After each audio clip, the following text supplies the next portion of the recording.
In 1803, the United States acquired the vast Louisiana Territory from France. This monumental transaction doubled the nation's size, extending its western boundary to the Rocky Mountains. The land that would become Missouri lay at the heart of this new acquisition. This purchase immediately presented both immense opportunities and significant challenges. It opened up a vast, largely unexplored wilderness for American expansion. However, it also necessitated new forms of governance and a clear understanding of its diverse geography and inhabitants. President Thomas Jefferson quickly commissioned the Corps of Discovery, led by Meriwether Lewis and William Clark. Their mission was to explore the new territory, find a water route to the Pacific, and document its resources. St. Louis served as their primary staging ground. In May 1804, the expedition departed from Camp Dubois, near present-day Hartford, Illinois, and journeyed up the Missouri River. Their passage through what is now Missouri marked the beginning of detailed American exploration of the region. They meticulously charted rivers, observed wildlife, and interacted with various Native American tribes. The expedition's return in 1806 solidified St. Louis's role as the gateway to the West. Their journals provided invaluable information about the geography, natural history, and indigenous cultures of the vast new territory. This knowledge fueled further American interest and migration. Initially, the newly acquired land north of the 33rd parallel was designated the District of Louisiana. It was temporarily administered as part of the Indiana Territory. This arrangement proved short-lived, reflecting the rapid changes occurring in the region. In 1805, the District of Louisiana was formally organized as the Louisiana Territory. St. Louis was established as its capital, signifying its growing importance as a center of trade and administration. This marked a crucial step in establishing American governance. Following the admission of Louisiana as a state in 1812, the remaining Louisiana Territory was renamed the Missouri Territory. This change avoided confusion and further solidified the identity of the region. Its boundaries encompassed a vast area, far larger than present-day Missouri. The period after the Louisiana Purchase saw a significant influx of American settlers.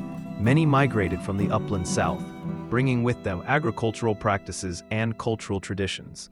They sought fertile lands and new opportunities along the Missouri and Mississippi rivers. Key settlements like St. Louis, St. Genevieve, and Cape Girardeau grew rapidly. St. Louis in particular flourished as a fur trading hub and a vital port.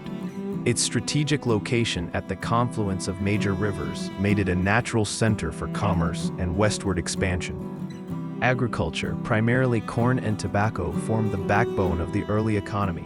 Lead mining in southeastern Missouri also contributed significantly to the territory's development. These economic activities attracted more settlers and fostered the growth of towns. Life on the Missouri frontier was often arduous and fraught with challenges. Settlers faced harsh environmental conditions, including unpredictable weather and disease. The vastness of the territory also presented logistical difficulties for communication and governance. Relations with Native American tribes were complex and often tense. As American settlement expanded, it encroached upon ancestral lands, leading to conflicts and displacement. Treaties were often negotiated under duress and frequently violated. The War of 1812 further complicated frontier life. British allied Native American tribes launched raids against American settlements in Missouri. This conflict underscored the vulnerability of the frontier and the need for greater security. By the late 1810s, the population of the Missouri Territory had grown substantially, exceeding the threshold for statehood. Settlers desired greater self-governance and representation in the national legislature. A formal petition for statehood was submitted to Congress. The prospect of Missouri becoming a state, however, ignited a fierce national debate. The primary issue revolved around the institution of slavery. Missouri's application threatened to upset the delicate balance between free and slave states in the U.S. Senate. The Tallmadge Amendment, proposed in 1819, sought to prohibit the further introduction of slaves into Missouri and emancipate existing slaves gradually.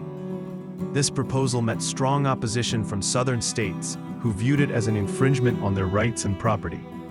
The ensuing congressional deadlock threatened to tear the young nation apart. After intense negotiations, a solution known as the Missouri Compromise was brokered in 1820. This landmark agreement aimed to preserve the sectional balance. Under the compromise, Missouri was admitted as a slave state. To maintain equilibrium, Maine, which had been part of Massachusetts, was simultaneously admitted as a free state. This preserved the equal number of free and slave states in the Senate. Crucially, the compromise also established a geographical line, the 36 degrees 30 minutes parallel, across the remaining Louisiana Purchase territory. Slavery would be prohibited in future states north of this line, with the exception of Missouri itself. This provision aimed to prevent future disputes. With the passage of the Missouri Compromise, the path to statehood was cleared. On August 10, 1821, Missouri officially became the 24th state admitted to the Union. This event marked the culmination of nearly 2 decades of exploration, settlement, and political negotiation.